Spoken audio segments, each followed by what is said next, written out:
বড়াই করে লোকে কিসের জোরে বুঝি না, ছোট লোকের ঘরে কি আর পূজার আসন থাকে না।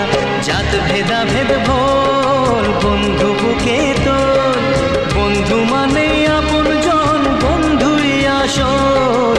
ও